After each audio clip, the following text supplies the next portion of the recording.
Now, this incredibly intelligent creator gave some simple information to Moses in Genesis chapter 1. And he talked about, after he created the heavens and the earth, we have 6 creative days, and the 7th day he rested.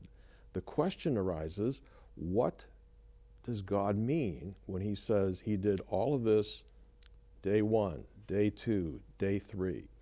We had a debate that you participated in between those who hold that the Bible is saying those days are 24 hours and those of you that are saying it's long periods of time. And I invited the leading evangelical Hebrew scholar, Dr. Walter Kaiser, to be a part of our panel. And when this question came up, I asked him, what is a literal interpretation of the Bible in terms of Yom? And folks, I want you to listen. And Dr. Walter Kaiser, I'm going to begin with you. What is the meaning of the word day in Genesis 1 and 2? Is the Bible literally teaching a day is 24 hours long, or is it literally teaching that a day is a long period of time? Now, you were one of the translators on the NIV Bible, and you've taught Hebrew, and you know 7 different languages, at least, the last time I was counting.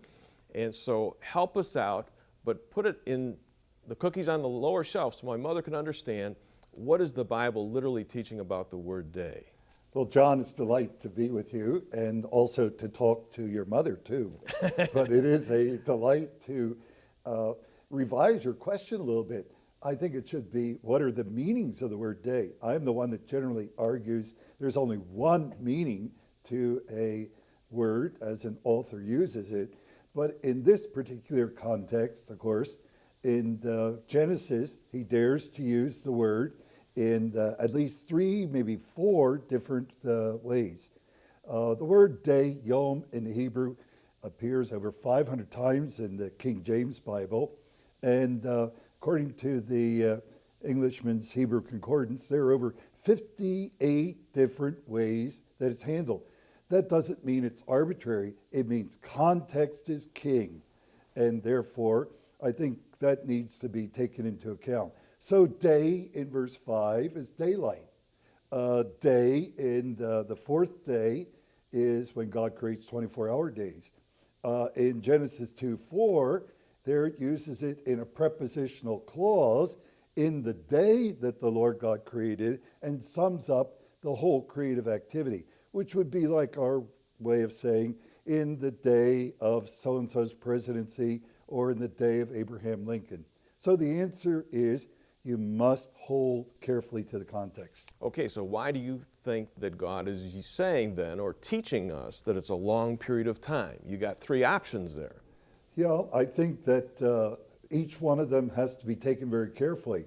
The early church fathers and the medieval fathers were very, very careful on this point, in which it was regarded as a longer period of time, but always for different reasons. There was, in Augustine's, or Augustine, depending on your level of sophistication, but in Augustine or Augustine's way of saying it, he said we had a day 1, a day 2, and a day 3 before we had any 24-hour days created. And therefore, you need to be very careful that there were no people here, so it's not a human perspective at that point, it's a divine perspective. After all, we have astronauts going round and round the globe, and from their perspective, they see a number of sunrises and sunsets, evening and morning, evening and morning, evening and morning, evening and morning. Now, God is a little bit further out, I would suspect, than our solar system.